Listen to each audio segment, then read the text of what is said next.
All right, let's go through final thoughts. My name's Greg. You're watching How to Play Paintball.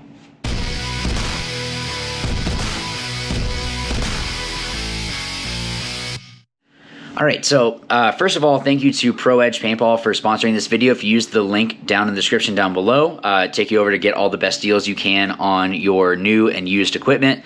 Also, if you use Watch, Learn, Win, you can get 25% off of any of the Pro Edge specific gear. So shirts, I think they have beanies as well, whole bunch of stuff, so go ahead and check that out. So sorry for those that may have been looking for me at the event. It's my wife and I's 10-year anniversary trip. Our anniversary was in January, but we had planned our trip now.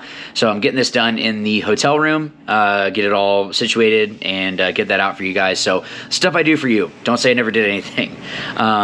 So I wanted to go over the good, the bad, and the ugly. There is going to be a giveaway for this video as well. So make sure that you are watching through to the end, so that way you can enter for the giveaway and have your chance of winning some cool stuff. First, let's start off with the good. So the good was paint was awesome. So I was happy with how the paint shot. Just that was great. The venue itself is really nice. I think having. I mean, I wish the grass was a little bit better, but it's also the desert. So the fact that the weather was gorgeous the whole weekend.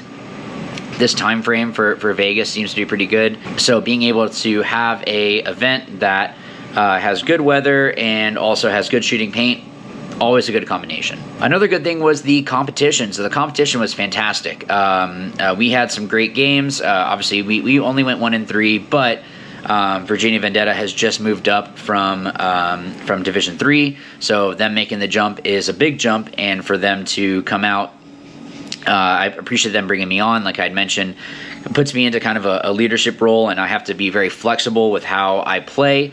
And I think they stepped up to the challenge, and coming out and winning and not getting blown out is a huge thing. So that's a very good thing for the organization. But the competition in general was fantastic.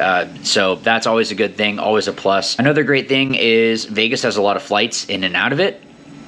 So it makes it very easy. The venue is not very far from the hotel, so it's not like you're like, oh, we're playing Vegas, but it's actually 3 hours away from Vegas. So that's always a good thing to see that as well. So yeah, so a lot of good stuff. But let's get into some things that the NXL needs to fix, and then some things that I think were really kind of the ugly part of the event. So a bad thing was 6 a.m. matches. I understand that the league has to fit in a bunch of matches, but I just don't see the... It's tough. Like, having a 6 a.m. match was like, are you serious?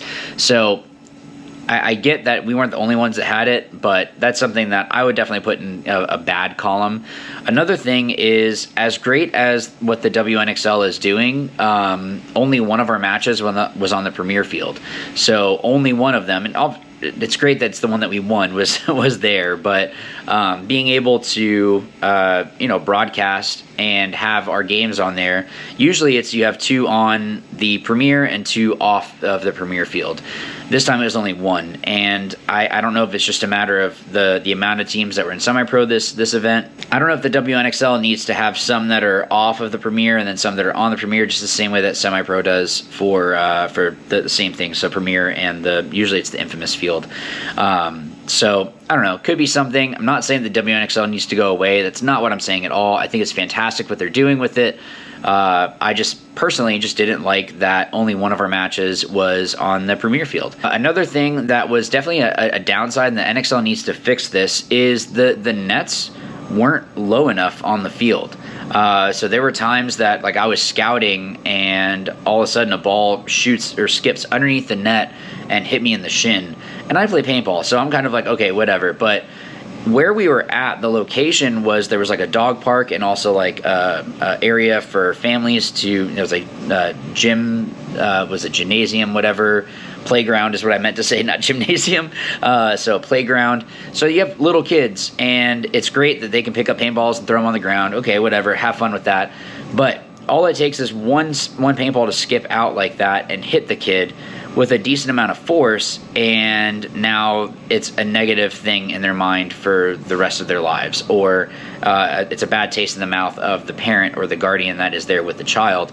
And I just think that they didn't think through this. It's something that you really need to make sure that if we're in a very public area like this, that we take extra precautions to make sure that we are taking the nets down all the way to the ground so paint can't skip underneath it.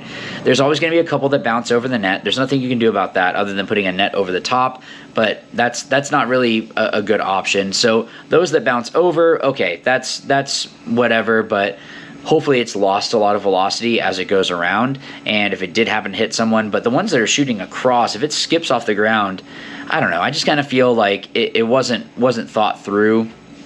And especially if it's a little kid, they get hit. Now the parent's like, I'm never, I'm going to say bad things about paintball the whole time, and my kid is never going to play. All of those things. It's not going to be good for the sport. And now for the ugly. I'm not one to blame the refs for a lot of stuff because the reffing is not easy. But I will say that the reffing was not great. So one of the penalties I got, I think I got more penalties this event than I have my whole paintball career. I'm a very clean player with how I play, so this kind of stuff is like, okay, it's kind of weird. One, I got hit in the loader. Sometimes you don't hear those, you don't even feel those because you're shooting, you don't feel the vibration. That I'm okay with, whatever. That kind of stuff happens. I'm not opposed to that one. The issue that I have is my gun has been set to 10.4 for a year and a half. I've played 6 or 7 NXL events with my particular marker for all those events, shot a whole bunch of paint, never had an issue where the ref says I need to check to see if your gun is shooting too fast. This ref all of a sudden goes, oh, we need to check your gun. Oh, it's shooting 10.6, so now it's a major penalty. You mean to tell me that all of the other refs for those year and a half that I've been playing with this marker never heard that extra shooting, and now all of a sudden you have? So your hearing is so good that 0.2 balls per second more, you can hear that difference. I'm skeptical with that. And the other thing is the Kronos were not well taken care of. So actually one of the techs told me that with the military base being relatively close to there, that can mess with the Kronos. But also, I don't know how well they were taking care of the batteries on those Kronos, because I'm chronoing, and the one in the pit was like, oh, you're shooting 240, 290. That's not going to be happening. And then there's a couple others where it's showing, one of my teammates, I think, said that he shot over the Chrono is like 312 and then like 417. You would feel that thing kick if it was shooting 400. So there's clearly something wrong with how they're taking care of those chronographs, and they need to make sure that that's fixed. I'm wondering how much of those calibrations or the battery being good or not played into me getting that major penalty, because again, it's been a year and a half that I've been shooting this marker. Why all of a sudden is this shooting at 10.6? I don't know. So that's definitely something that they need to fix. And then just in general, like there was a penalty that I got that was clearly rub. The closest lane to me was like 3 or 4 feet off of me. I was watching it. I've been playing the middle for a little bit now. So I'm running up the middle. I rub up against a bunker because you have to stay tight, and got some paint on my leg, and the ref runs over and goes, oh, that's a minor because you got hit. No one shot at me. There was no one that was shooting in my direction. It wasn't even like I heard a bounce shot or something that someone got a weird lucky ball, and I get a penalty for that. So that kind of stuff, I get that, yes, the refs are reffing both teams, so we're both at the same disadvantage, but that stuff changes matches. Even in our game against Dynamic, there was a time that, oh, I think they even admitted to, yeah, we made a mistake, but we're still going to give them the point. No, if you made a mistake, don't give them the point if that was a deciding factor. Either let us reset and play that and just it be a no point, or something else. And then another one that I think the player had a hit on his arm, hit it, and then it was just like, oh, they're still getting the point. So it's like, I just don't like when that kind of stuff is happening. It's not fun.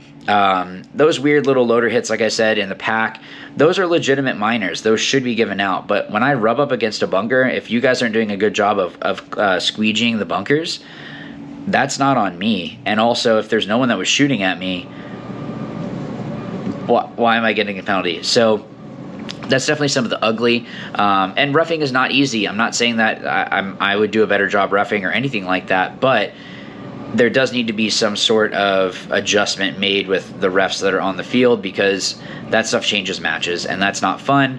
You don't want to go spend all this money, travel cross country. Literally, I'm going from basically coast to coast and away from family and work and you know, all that, and then a reffing call is the issue. So it's just not fun. But what I want for you guys to do is, so for this giveaway, what I'm going to do is give away one of, actually it's only two, so you're going to have the choice. Either the Patina long body reg with the How to Play Paintball logo on it, or the, I'm calling it Crime Scene. It's like a black with a red splash anno on it. So you'll have the choice of either of those options.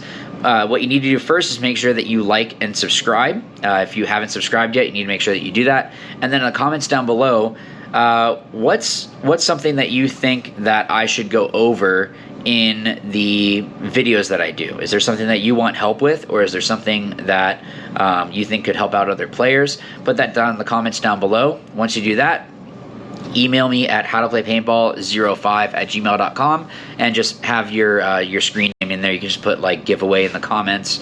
I'm sorry, in the title, and we'll be all set from there. But if you don't want to enter, that's totally fine. If you want to put in the comments, you know, do you agree, disagree with the things that I said? But yeah, so I will see you guys in the next video. And as always, remember, watch, learn, win. Thanks.